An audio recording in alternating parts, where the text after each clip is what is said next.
Selamat sore, puji Tuhan. Kita beribadah kaum wanita masih dalam jarak jauh, tapi kita dekat di hati. Tuhan kiranya menolong kepada kita kaum wanita di Polonia, meskipun berjauhan, tapi kasih dari Allah mengikat kita satu sama yang lain. Firman Tuhan pada sore hari ini yaitu tentang berkenan pada Allah. Kita baca di dalam suratan 1 Yohanes pasal 3 ayat yang ke-22.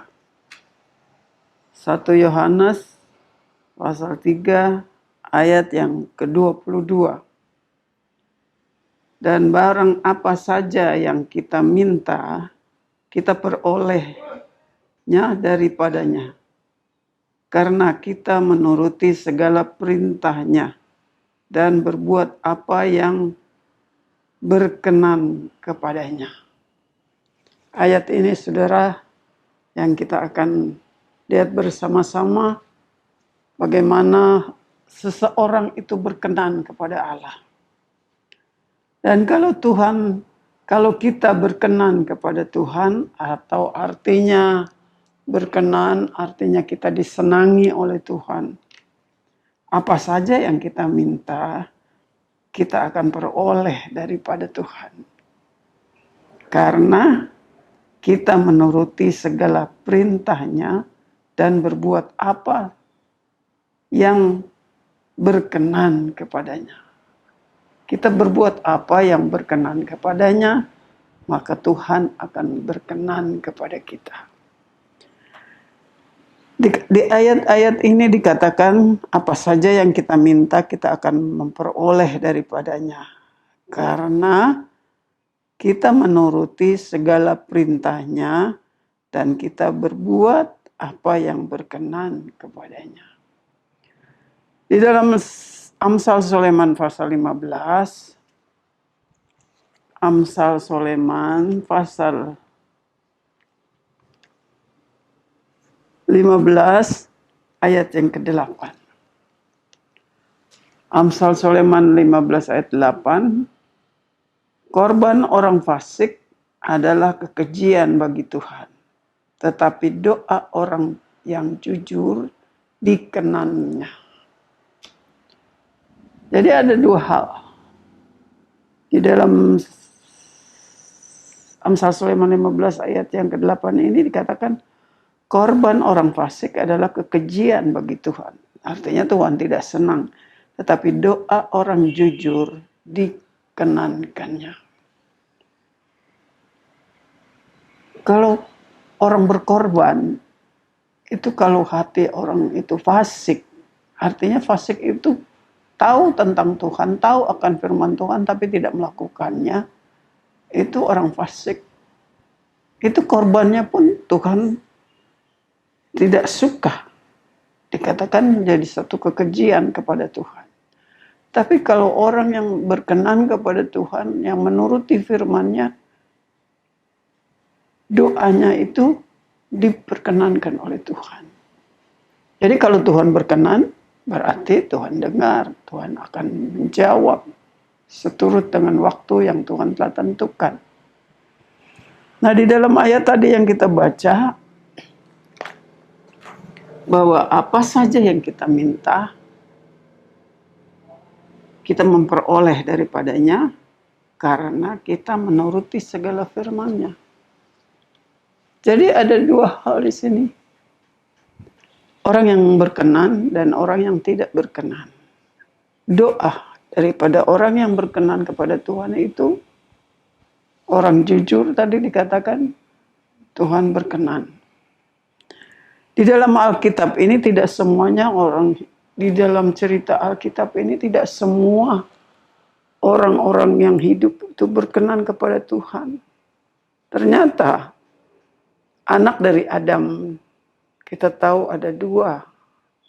Pertamanya Kain dan Habel. Dua-dua ada pengusaha. Pengusaha artinya mengusahakan tanah waktu itu. Kain menjadi orang petani, tetap menanam buah-buah, nanam sayur-sayuran, tapi Habel menjadi gembala. Kedua-duanya mau berkorban, mau mempersembahkan persembahan kepada Tuhan. Tapi kalau kita baca di dalam firman Allah bahwa yang berkenan kepada Tuhan korban dari kedua orang ini, Kain mengorbankan buah-buahan, sayur-sayuran, dan itu tidak diindahkan oleh Tuhan. Tapi Habel mengorbankan seekor anak domba. Dan itu berkenan kepada Tuhan. Apa Tuhan tidak suka akan pengorbanan daripada Kain? Tapi korban itu didasarkan dari hati. Karena mungkin ternyata waktu Kain tidak diterima korbannya, dia jadi benci kepada Habel. Nah, Habel kan nggak salah. Kan yang menerima korban itu kan Tuhan. Kenapa Habel yang disalahin lalu sampai dia bunuh adiknya? Karena memang hatinya tidak tulus kepada Tuhan. Jadi korbannya itu ditolak oleh Tuhan. Memang didasarkan hati yang tidak tulus kepada Tuhan. Nah, saudara, kita sudah lihat contoh-contoh di dalam Alkitab ini bahwa seseorang yang berkorban, berdoa artinya berkorban kepada Tuhan, membawa korban kepada Tuhan. Kalau tidak didasarkan dengan hati yang jujur, seperti yang dikatakan tadi di Amsal Sulaiman, korban orang fasik adalah kekejian, tapi doa orang jujur itu berkenan kepada Tuhan. Jadi kalau hati ini tidak tulus kepada Tuhan, meskipun dia berbawa korban, kelihatannya dia bawa korban, tapi kalau hatinya tidak tulus, tidak jujur kepada Tuhan, itu seperti Kain. Kenapa dikatakan seperti Kain? Karena kenyataannya hatinya itu tidak tulus kepada Tuhan. Dia marah. Dia marah dengan dia bunuh adiknya. Nah, saudara, korban yang tidak berkenan kepada Tuhan. Lalu juga kita lihat di dalam Yeremia pasal yang ke-6.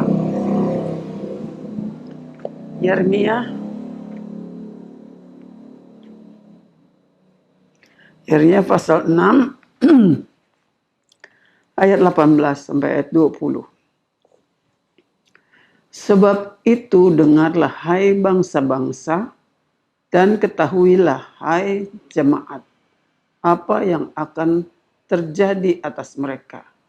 Dengarlah hai bumi, sungguh ke atas bangsa ini aku akan mendatangkan malapetaka akibat dari rancangan-rancangan mereka, sebab mereka tidak memperhatikan perkataan-perkataanku dan menolak pengajaranku.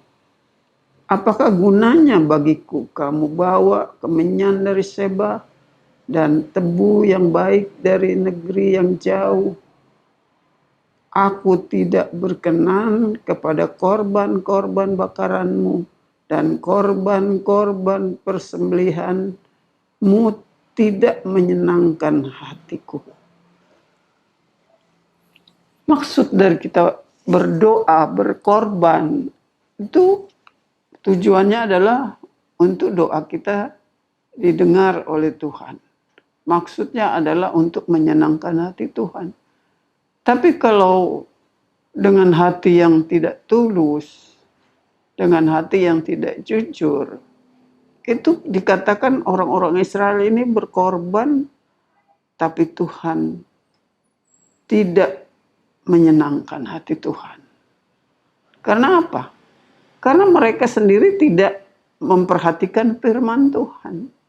Mereka tidak memperhatikan perkataan-perkataan Tuhan dan menolak pengajaran-pengajaran dari Tuhan.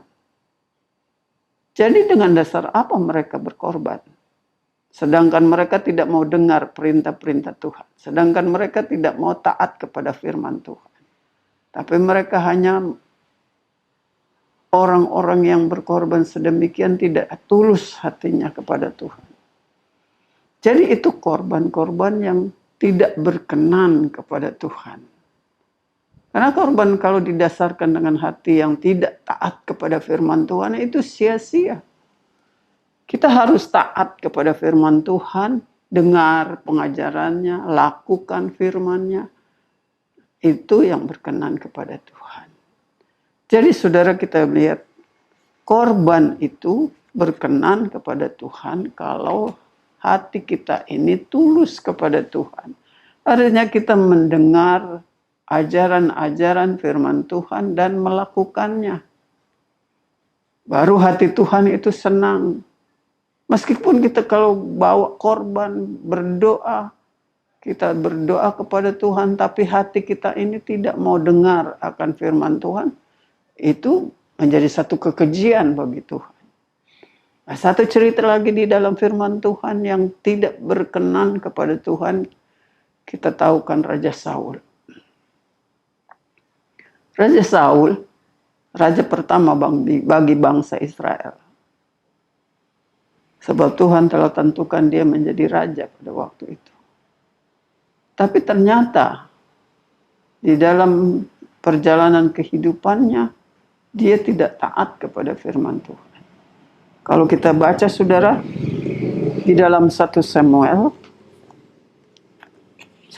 pasal 15.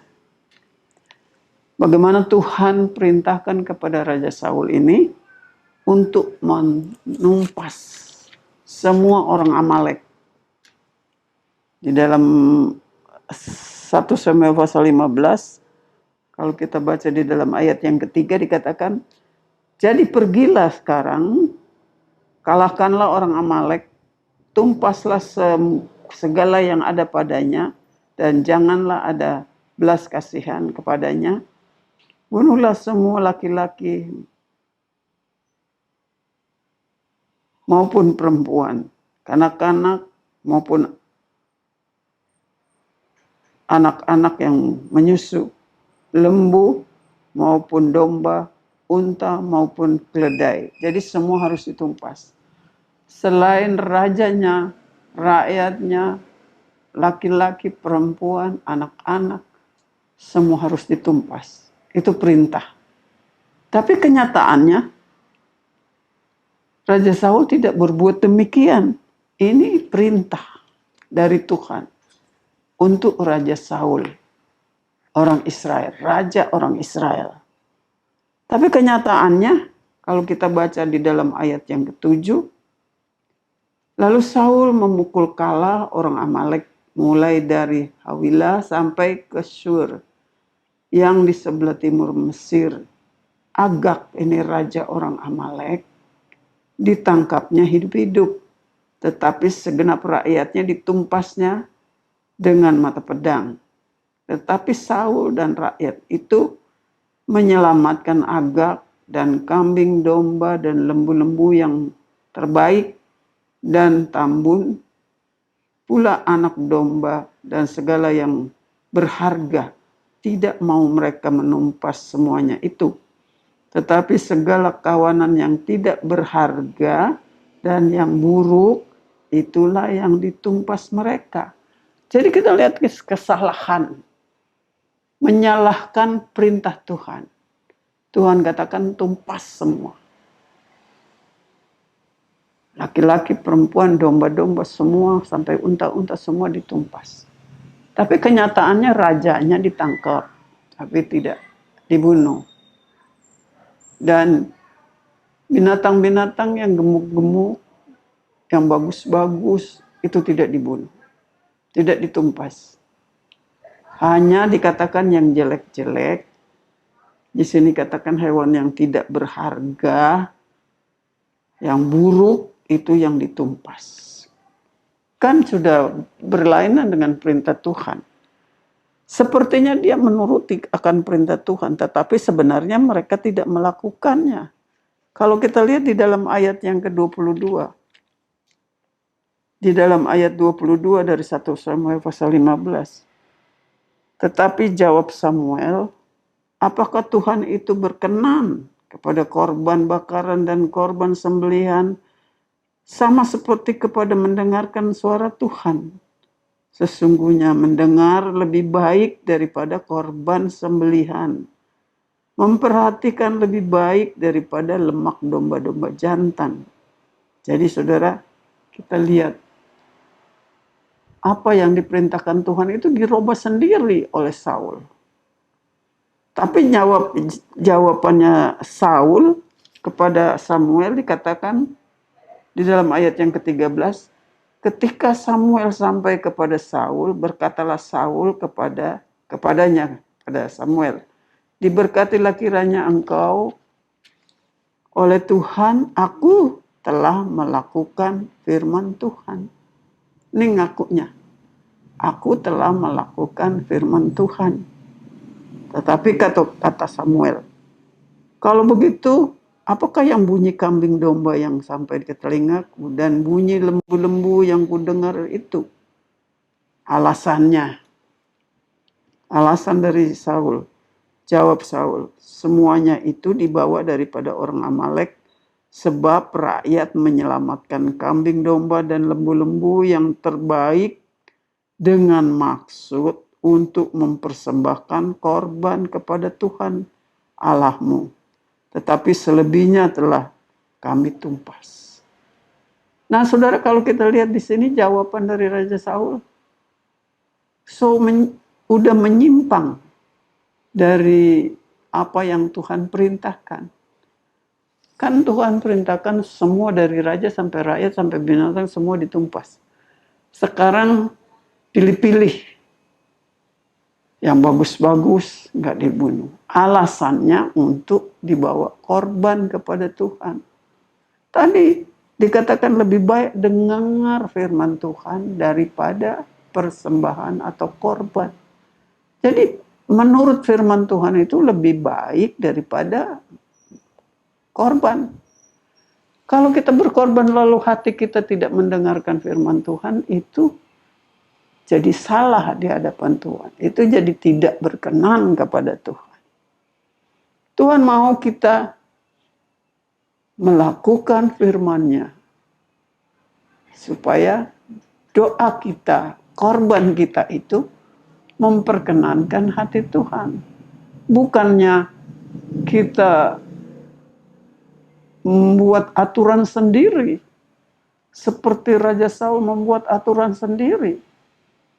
Aturan Tuhan itu dikesampingkan.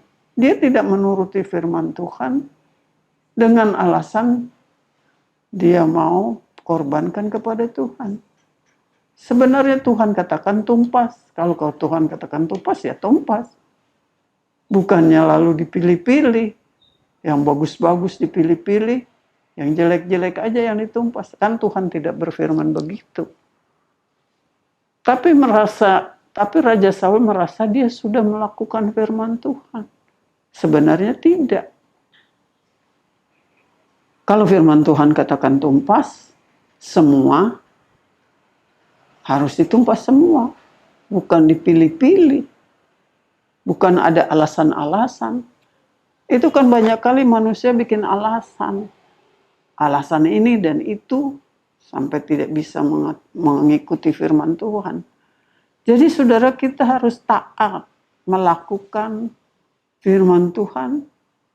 Baru kita bawa korban kepada Tuhan. Artinya kita berdoa kepada Tuhan. Baru segala doa kita itu dikenankan oleh Tuhan. Jadi bukannya aturan-aturan manusia sendiri, aturan-aturan kita sendiri. Jadi kita harus taat kepada aturan-aturan firman Tuhan. Ajaran-ajaran firman Tuhan itu harus dilakukan dengan sepenuh hati, dengan sungguh-sungguh, dengan hati tulus. Korban itu, doa itu kepada Tuhan, itu nanti berikut. Kalau hati Tuhan sudah berkenan kepada kita, maka Tuhan akan menjawab doa kita. Bukan Tuhan menjawab dulu baru kita melakukannya, tapi kita lakukan dulu.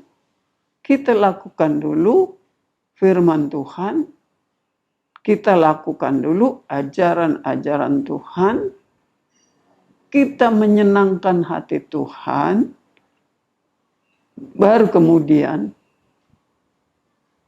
kita sampaikan doa kita kepada Tuhan. Biar kiranya Tuhan tolong kepada kita di hari-hari yang sulit ini, saudara. Kalau kita tidak memperkenankan hati Tuhan, tidak menyenangkan hati Tuhan, kita ini jadi jauh dari Tuhan. Jadi sepertinya kita jadi seperti Raja Saul, pilih-pilih menurut kemauan kita sendiri, tidak mengikuti kemauan Tuhan, tapi kita menuruti kemauan kita sendiri. Lalu kata Raja Saul, saya sudah melakukan firman Tuhan, padahal tidak. Ya, tidak berkenan kepada Tuhan kalau demikian, saudara. Kalau kita mau memperkenankan hati Tuhan, ada contoh di dalam firman Allah, bagaimana yang harus kita lakukan untuk memperkenankan hati Tuhan. Coba kita lihat yang berkenan kepada Tuhan. Yaitu di dalam Kisah Rasul pasal 13. Kisah Rasul pasal 3.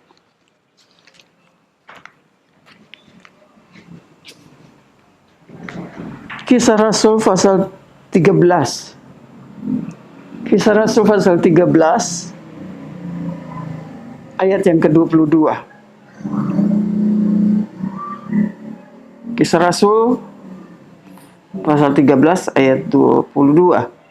Setelah Saul disingkirkan, Allah mengangkat Daud menjadi raja mereka. Tentang Daud, Allah telah menyatakan bahwa aku telah mendapatkan Daud bin Isai, seorang yang berkenan di hatiku dan yang melakukan segala kehendakku. Ini Daud. Setelah Saul disingkirkan, Allah mengangkat Daud menjadi raja mereka. Tentang Daud, Allah itu menyatakan bahwa aku telah mendapat Daud bin Isai, seorang yang berkenan di hatiku. Berkenan itu artinya seorang yang menyenangkan. Daud adalah seorang yang menyenangkan hati Tuhan. Saul disingkirkan karena dia tidak menurut firman Tuhan. Saul disingkirkan karena dia menurut pikirannya sendiri. Dia pikir Tuhan nanti senang kalau dikasih korban. Jadi dia pilih-pilih yang gemuk-gemuk, yang bagus-bagus, nanti dikorbankan buat Tuhan. Dikira Tuhannya senang. Tetapi dia sudah melanggar akan perintah Tuhan. Itu salah, saudara. Sebab itu Saul disingkirkan. Dan Tuhan memilih Daud. Karena Daud ini dikatakan seorang yang berkenan di hatiku, di hati Tuhan. Seorang yang menyenangkan hati Tuhan. Daud seorang yang disenangi oleh Tuhan. Nah, saudara, kalau kita melihat Daud itu berkenan kepada Tuhan karena dia cinta akan firman Allah. Daud seorang yang taat kepada firman Tuhan. Kalau kita lihat di dalam Mazmur 119,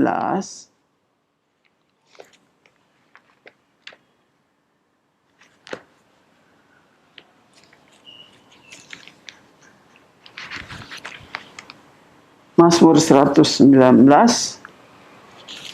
ayat yang ke-77.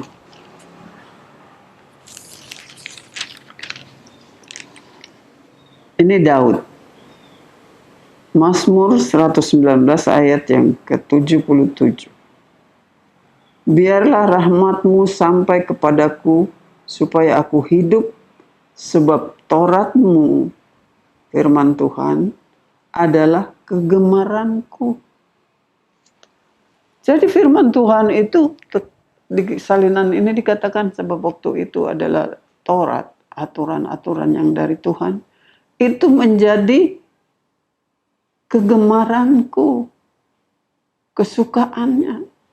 Jadi kalau dia senang akan firman Tuhan, dia lakukan firman Tuhan, hati Tuhan disenangkan. Saudara, kalau kita menuruti perintah-perintah Tuhan, itu Tuhan senang. Tapi kalau kita hanya mengutamakan korban, lalu kita tidak mendengarkan firman Tuhan, Tuhan tidak senang, saudara. Jadi kita ini harus dengar atau kita harus melakukan perintah Tuhan, baru hatinya Tuhan senang. Baru kita diperkenankan.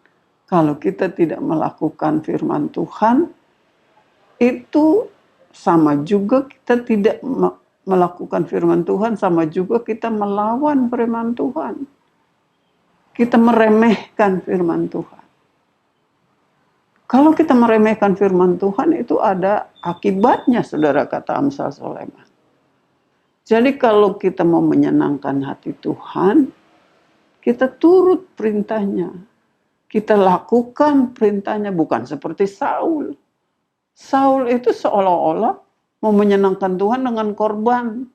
Dia pilih-pilih domba-domba yang gemuk untuk dikorbankan bagi Tuhan. Tapi dia sudah memerintah, sudah menyangkal perintah Tuhan. Sudah tidak menurut akan perintah Tuhan. Itu salah. Jadi tidak berkenan kepada Tuhan. Tidak menyenangkan hati Tuhan. Kalau perintah itu kita lakukan, kalau firman Tuhan itu kita lakukan, itulah yang memperkenankan hati Tuhan. Kalau kita menjadi anak-anak Tuhan, kita sudah tahu firman Tuhan, lalu kita tidak lakukan, itu tidak memperkenankan hati Tuhan. Tapi kalau kita melakukan firman Tuhan, maka Tuhan itu disenangkan dengan perbuatan-perbuatan kita. Daud diperkenankan oleh Tuhan, menyenangkan hati Tuhan. Dikatakan karena Tauratmu adalah kegemaranku. Lalu ada satu ayat lagi di dalam Mazmur 119 ini, ayat yang 173. Mazmur 119 ayat yang 173. Biarlah terangmu menjadi penolongku, sebab aku memilih titah-titahmu. Ayat 74. Aku rindu kepada keselamatan daripadamu ya Tuhan, dan Tauratmu menjadi kesukaanku. Firman Tuhan itu menjadi kesukaan. Kalau firman Tuhan menjadi kesukaan, dia lakukan itu di dalam hidupnya, maka dia itu juga menyenangkan hati Tuhan. Jadi saudara, kalau kita kasih perintah kepada seseorang, orang itu tidak mau melakukannya, seolah-olah kita diremehkan. Itu kan menjengkelkan. Itu kita manusia, apalagi Tuhan.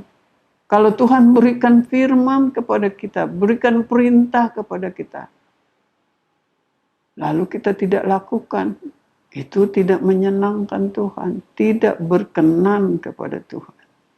Untuk kita memperkenankan hati Tuhan adalah kita melakukan ajaran-ajaran firman Tuhan. Melakukan apa yang diperintahkan oleh Tuhan. Itu baru kita menyenangkan hati Tuhan. Tuhan berkenan kepada kita. Seperti Daud, seorang yang berkenan kepada Tuhan. Hati Tuhan itu senang kalau melihat anak-anak Tuhan ini taat kepada firman Tuhan. Melakukan perintah Tuhan. Apa saja yang Tuhan perintahkan tepat kita lakukan. Seperti apa yang Tuhan perintahkan. Itu hatinya Tuhan senang. Artinya Tuhan berkenan kepada kita. Tapi kalau sebaliknya, kita cuma dengar kuping masuk kuping kiri, keluar kuping kanan.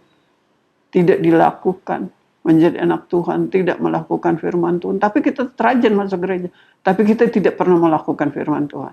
Itu tidak memperkenankan hati Tuhan. Lain kali kita manusia itu suka pakai aturan sendiri. Tidak lagi menuruti akan perintah Tuhan, kita pakai aturan kita sendiri. Tapi kita mau doa kita didengar. Kita mau supaya Tuhan dengar doa kita, tapi kita tidak melakukan perintah Tuhan. Itu kan mustahil. Hal Tuhan tidak memperkenankan kita, doa kita juga tidak berkenan kepada Tuhan. Jadi kita jadi anak-anak Tuhan, nomor satu kita menyenangkan hati Tuhan dengan melakukan perintah-perintahnya. Bukan kita pilih-pilih, bukan kita seperti Raja Saul pilih-pilih. Pakai aturan sendiri, tapi tidak taat kepada firman Tuhan. Itu salah. Tuhan tidak disenangkan dengan sifat-sifat yang demikian. Tuhan senang kepada seseorang, kepada anak Tuhan yang taat kepada firman-Nya. Firman Tuhan itu menjadi kegemaran, menjadi kesukaan seperti Raja Daud. Bukan kita pilih-pilih yang ini, kita suka, yang itu kita nggak suka. Seolah-olah kita ini mengatur sendiri, bukan mengaturnya menurut aturannya Tuhan, tapi kita menurut aturan kita sendiri. Kalau kita tertempelak oleh firman Tuhan, kita marah, kita tidak suka. Tapi kalau Tuhan katakan diberkati, kita suka. Jadi kita pilih-pilih. Kalau Tuhan mengajar kita, Tuhan mendidik kepada kita, Tuhan mau jalan kita itu menurut jalannya Tuhan, tapi lain kali kita hanya mau menurut pikiran kita sendiri. Yang kita pilih, yang itu rasanya enak, yang itu rasanya bagus menurut kita, itu yang kita lakukan. Tapi kalau perintah firman Tuhan itu tidak menyenangkan kita, seolah-olah firman Tuhan itu keras. Tapi sebenarnya firman Tuhan itu keras untuk membentuk kehidupan rohani kita. Tapi kita tidak suka. Kita suka hanya yang menyenangkan hati kita. Yang menyenangkan kuping kita. Yang kita kedengarannya enak di telinga. Tapi kalau seolah-olah firman Tuhan itu menempelak seperti godam yang memukul, kita tidak suka. Jadi semua perintah Tuhan itu adalah baik untuk kita. Semua perintah Tuhan itu adalah membentuk kehidupan rohani kita supaya kita itu baik di hadapan Tuhan. Firman Tuhan itu harus didengar dan dilakukan. Bukan hanya untuk didengar lalu dilupakan. Tapi firman Tuhan itu harus kita dengar dan kita lakukan dengan sungguh-sungguh, dengan setia. Firman Tuhan itu menjadi kegemaran, kata Raja Daud. Menjadi kesukaan. Jadi senang kalau Tuhan melihat seorang anak Tuhan itu gemar akan firman Tuhan, melakukannya, itu baru berkenan kepada Tuhan.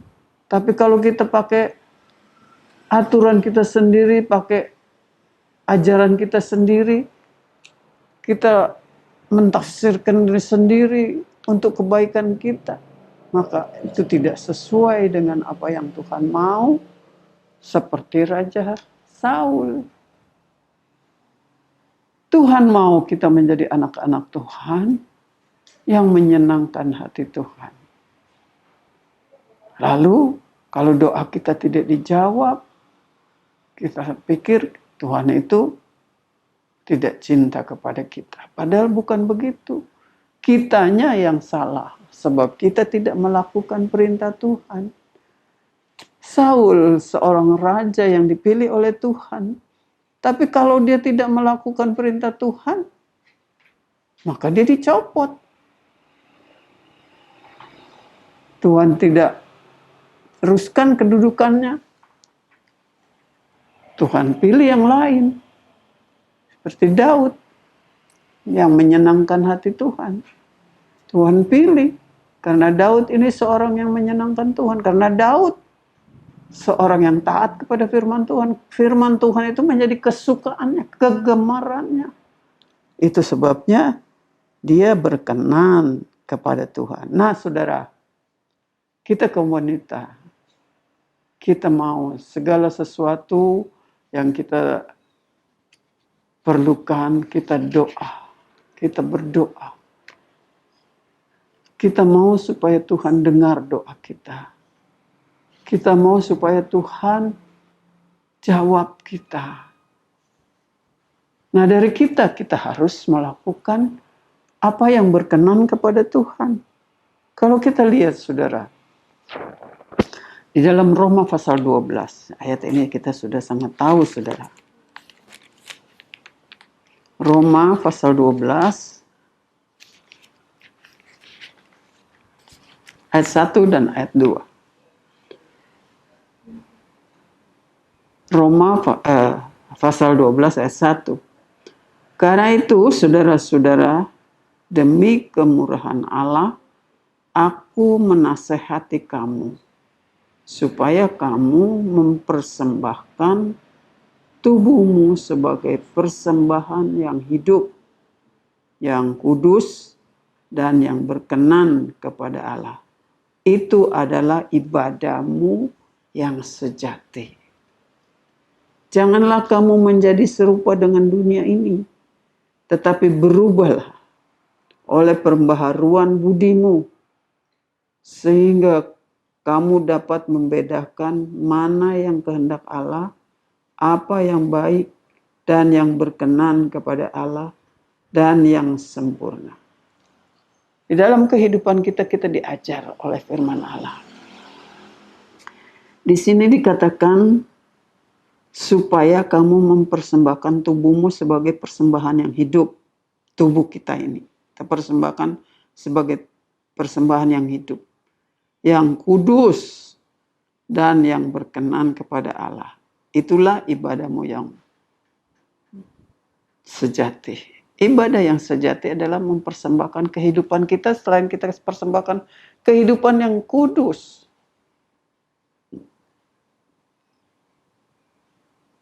Dan yang berkenan kepada Tuhan. Melakukan yang berkenan kepada Tuhan apa? Tadi sudah dikatakan. Yang berkenan kepada Tuhan adalah melakukan perintah-perintahnya.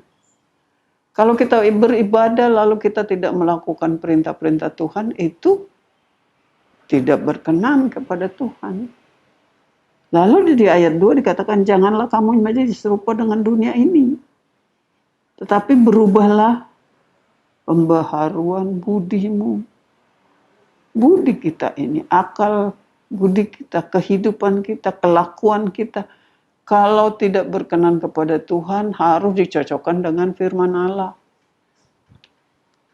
Kehidupan kita menjadi satu persembahan. Tubuh kita persembahkan kepada Tuhan yang kudus.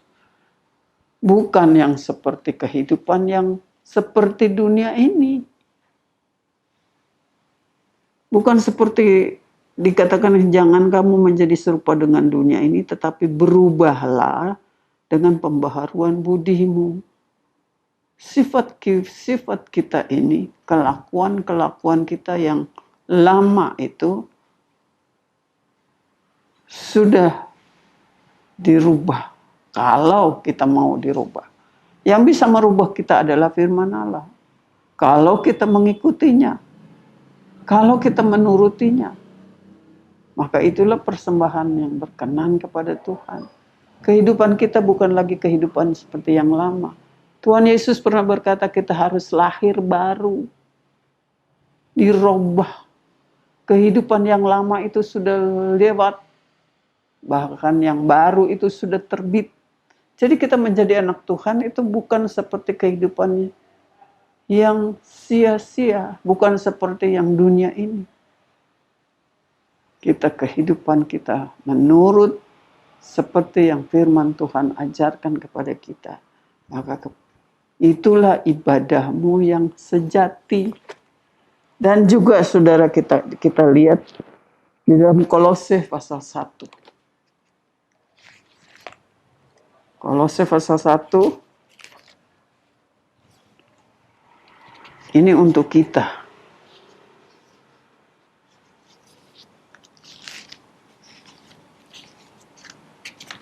Kalau tadi contoh-contoh di dalam firman Allah, ayat-ayat ini adalah untuk kita, anak-anak Tuhan atau kaum wanita di Polonia.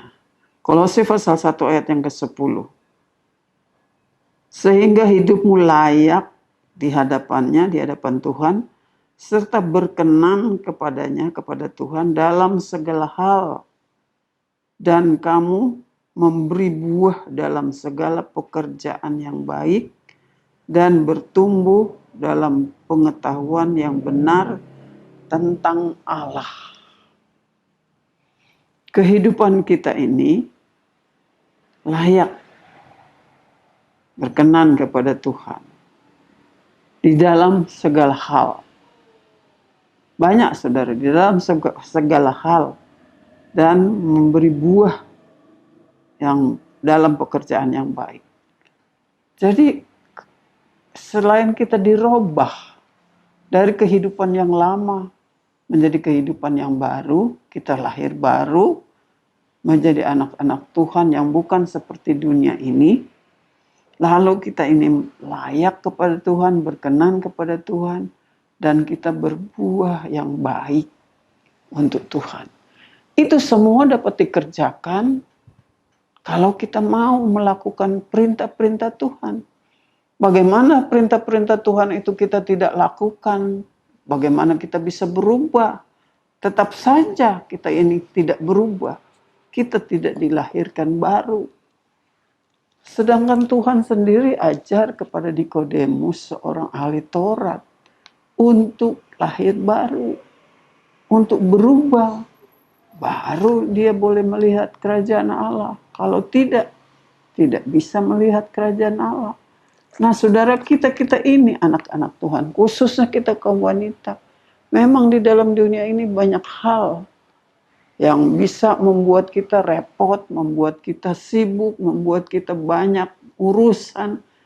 Tapi satu hal yang kita harus ingat, bahwa kita untuk memperkenankan hati Tuhan adalah supaya kita melakukan perintah-perintah Tuhan, ajaran-ajaran firman Tuhan harus kita lakukan.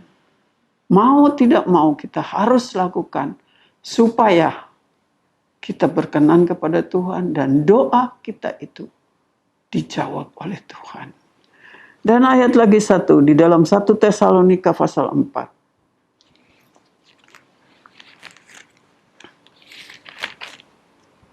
1 Tesalonika pasal 4 ayat 1. Akhirnya saudara-saudara, kami minta dan nasihatkan kamu dalam Tuhan Yesus. Kamu telah mendengar dari kami bagaimana kamu harus hidup supaya berkenan kepada Allah. Hal itu memang telah kamu turuti, tetapi baiklah kamu melakukannya lebih bersungguh-sungguh lagi. Lebih bersungguh-sungguh lagi.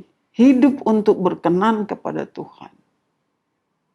Kepada orang-orang di Tesalonika, Rasul Paulus katakan, kamu telah mendengar dari kami bagaimana kamu harus hidup supaya berkenan kepada Allah. Hal itu memang telah kamu turuti, tetapi baiklah kamu melakukannya lebih bersungguh-sungguh lagi. Kenapa dikatakan harus bersungguh-sungguh lagi, saudara? Karena hidup kita ini di dunia ini banyak sekali pengaruh. Kalau kita tidak bersungguh-sungguh, kita bisa berubah. Kalau tadinya kita berkenan kepada Tuhan, seperti Raja Saul, tadinya dia baik. Emang karena dia baik, Tuhan pilih dia menjadi raja. Tetapi setelah dia menjabat sebagai raja, dia sudah pakai aturan sendiri. Tidak lagi menurut firman Tuhan. Lalu dia dicopot. Nah, karena dia tidak berkenan kepada Tuhan, sebab apa? Sebab dia tidak melakukan firman Tuhan. Jadi saudara, untuk memperkenankan hati Tuhan itu kita harus bersungguh-sungguh. Supaya jangan berubah-berubah. Lalu hari ini kita sungguh-sungguh, besoknya kita sudah tidak lagi melakukan perintah Tuhan. Karena kita terpengaruh dengan keadaan-keadaan di dunia ini. Lalu kita lupa akan mengikuti akan firman Tuhan. Itu sebabnya saudara, kita harus bersungguh-sungguh, kata firman Tuhan. Nah, kalau kita melakukan perintah Tuhan, kita kembali di dalam 1 Yohanes pasal 3 tadi. 1 Yohanes pasal 3 katakan ayat yang ke-22. Dan apa saja yang kita minta. Apa saja yang kita minta. Ini menurut firman Tuhan. Kalau kita hidup berkenan kepada Tuhan, untuk kita berkenan kepada Tuhan adalah kita melakukan perintah Tuhan. Bukan cuma dengar. Kita melakukan perintah Tuhan, maka Tuhan berkenan kepada kita. Seperti Daud. Karena dia melakukan perintah Tuhan, sebab dia kegemarannya adalah firman Tuhan. Dia melakukan firman Tuhan, maka Tuhan berkenan kepadanya. Kalau Tuhan berkenan, dikatakan apa saja yang kamu minta, kita memperoleh daripadanya. Dan apa saja yang kita minta, kita memperoleh daripadanya, karena kita menuruti segala perintahnya. Berbuat apa yang berkenan kepadanya. Jadi kita dulu melakukan perintah Tuhan, melakukan apa yang menyenangkan hati Tuhan. Dan Tuhan disenangkan, kita minta, Tuhan berikan. Kalau Tuhan tidak disenangkan dengan kita membantah akan perintah Tuhan, mana mungkin Tuhan jawab doa kita. Jadi ini katanya firman Tuhan, kita ini harus melakukan firman Tuhan, jadi Tuhan disenangkan. Kalau Tuhan disenangkan, Tuhan berkenan kepada kita, apa saja yang kita minta, kita memperoleh daripadanya. Jadi ada balasannya. Kalau kita mau menyenangkan hati Tuhan, Tuhan hatinya sudah disenangkan dengan kita melakukan perintahnya, maka Tuhan juga menyenangkan kita, saudara. Apa saja yang kita minta, kita akan peroleh daripadanya. Tuhan akan jawab. Bahkan kita belum mengucapkan, Tuhan sudah tahu apa yang kita butuhkan. Jadi saudara, kita mengiring kepada Tuhan tidak sia-sia. Jadi kita mengikuti Tuhan, beribadah kepada Tuhan, menyenangkan hati Tuhan. Ibadah kita seperti kata di dalam Roma pasal 12 ayat 1 tadi. Ibadah kita mempersembahkan tubuh kita sebagai persembahan yang kudus. Bukan kita seperti orang dunia, kita berubah. Kita melakukan dengan melakukan firman Tuhan, dengan taat kepada firman Tuhan. Hatinya Tuhan disenangkan dengan kita menuruti akan perintahnya, maka Tuhan akan menjawab doa kita. Apa saja yang kita minta, kita memperoleh daripadanya. Jadi saudara senangkan menjadi anak Tuhan. Apa yang saudara mau minta kepada Tuhan? Kita ini harus melakukan apa yang Tuhan ajarkan kepada kita. Dan di dalam Yohanes pasal 15. Yohanes pasal 15.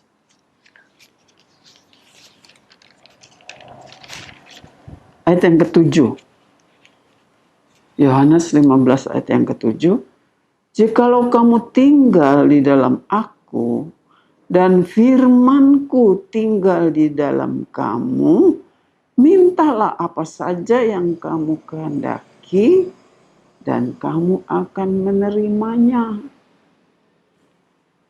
Sekali lagi saya bacakan ayat ini. Apakah ayat ini sudah berubah? Tidak, saudara, firman Tuhan itu kekal.